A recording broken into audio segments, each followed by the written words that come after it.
देश के किसी भी कोने में जब आप जाते हैं बिना हेलमेट के बाइक चलाते हैं और आपको कोई रोकता है तो वो कोई और नहीं, वो हेलमेट मैन हो सकते हैं, राघवेंद्र कुमार हो सकते हैं।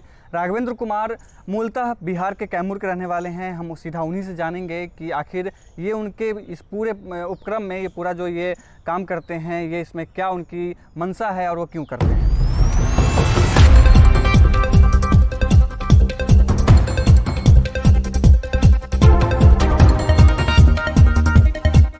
2014 में मेरे मित्र की सड़क दुर्घटना में घायल हो गया था और 12 दिन हॉस्पिटल में फाइट किया।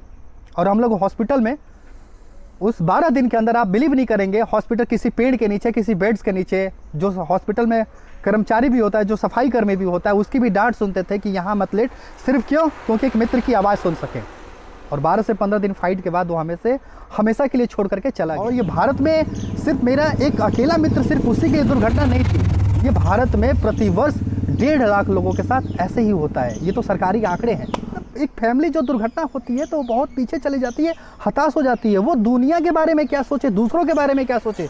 जब उसको अपने साथ, जब हॉस्पिटल में रहता है, जब उसको पैसे की ज़रूरत होती है तो कोई वहाँ पैसा लेकर के नहीं जाता है। मैं वही मैसेज देने के लिए, अपनी आवाज़ लोगों तक पहुँचाने के लिए, भारत के करोड़ों नागरिक को जागरूकता लाने के लिए अपनी नौकरी के साथ साथ अपने प्रॉपर्टी को भी कंप्रोमाइज़ किया। और जैसा कि आपने कहा कि मैं अपने गहने भी और जेवर भी और घर की ज़मीन भी पुश्तैनी जो पूर्वजों की थी, उसे भी हमें सड़क पे यानी कि कार्य करने के लिए बेचना पड़ा।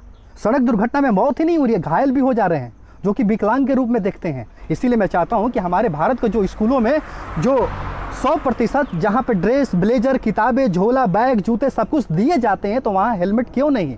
क्योंकि वहीं पर तो 90% और 75% हम अटेंडेंस की बातें करते हैं। हमारे देश में इतनी ट्रैफिक पुलिस नहीं है, सड़कों पे लोग जागरूक नहीं हैं सड़क सुरक्षा के नियमों के प्रति कि जो आपको बाहर निकलते हुए कोई टोके। यहाँ तो भीड़ है, कोई एक किसी के लिए 2 सेकंड तक रुकने को तैयार नहीं है। और वही इसीलिए आज भारत मौत का शिकार बना हुआ है सड़क दुर्घटना में। तो हम चाहते हैं कि उन बच्चों को जब बचपन से ही स्कूलों में अगर सड़क सुरक्षा के प्रति अगर एक माँ बाप अगर वो हेलमेट दे देंगे ना, जो कि प्रतिवर्ष 1.5 लाख मौत में 50,000 घर के सिंगल चिराग बुझ जाते हैं। आपको प्रतिदिन कुछ भी करने के लिए सड़कों से ही गुजरना है। तो क्या आप चाहते हैं कि हमारे भारत की सड़कें ऐसे ही लाल रहे?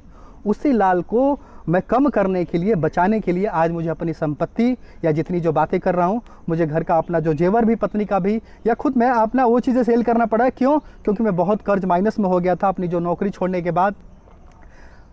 पढ़ने के बाद किसी का शौक होता है घर खरीदा, वो भी मैंने घर भी खरीदा था अपने, लेकिन वो भी इस कार्य के लिए मैं पहले सेल किया था 2018 के अंदर। और अब जाकर के धीरे धीरे इतने माइनस होने के बाद मुझे ये चीज़ देना पड़ा।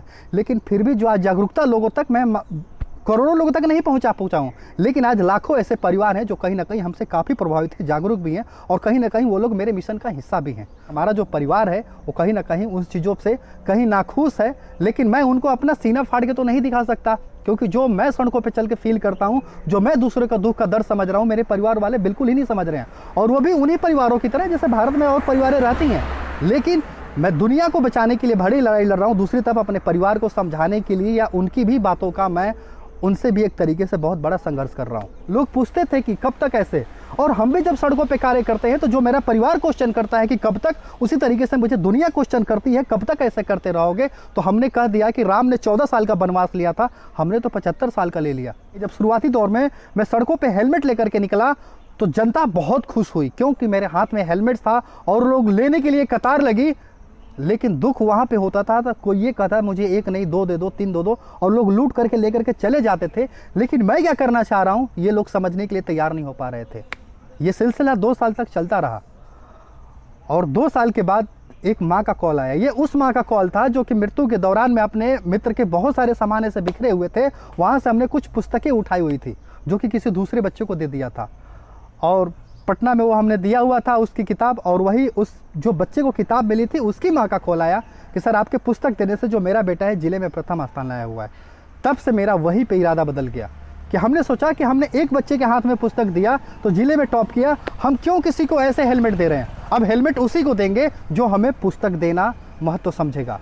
जब हेलमेट बांट रहा था सड़कों पर, जब मेरे साथ पुलिस भी खड़ी होती थी, तो कभी ये न्यूज़ नहीं आती थी कि हेलमेट्समैन हेलमेट दे रहा है। उस समय दुनिया तो जानती भी नहीं थी कि मैं हेलमेट मैन हूँ। वहाँ पे हमारे देश की प्रशासन भी कम नहीं है अपना क्रेडिट लेने के लिए। न्यूज़ में देखता था कि यहाँ पटना पुलिस ने हेलमेट बांटा, या जिस शहर में जाता था उस शहर की पुलिस का नाम आता था, लेकिन कभी हेलमेट्समैन का नाम नहीं आता था। शुरुआती दौर में जा रहे थे तो वहाँ पे परमिशन, वहाँ पे भीड़ नहीं होना चाहिए, ये नहीं होना चाहिए, और जिस दफ्तर में, जिस ऑफिस में जा रहे हैं परमिशन लेने के लिए, पहले उनको 10 हेलमेट पहुँचाइए। ये हमारा भारत है आज का। आप डीएम ऑफिस में भी जा रहे हैं ना, वो डीएम से मिलने, हम किसी आज तक डीएम से नहीं मिल पाए हैं, क्योंकि डीएम से मिलने के लिए भी घूस हेलमेट को देना पड़ता है। नो हेलमेट नो पेट्रोल का यहाँ पे चीज़ लागू होता है, जो पूरे उत्तर प्रदेश में हुआ।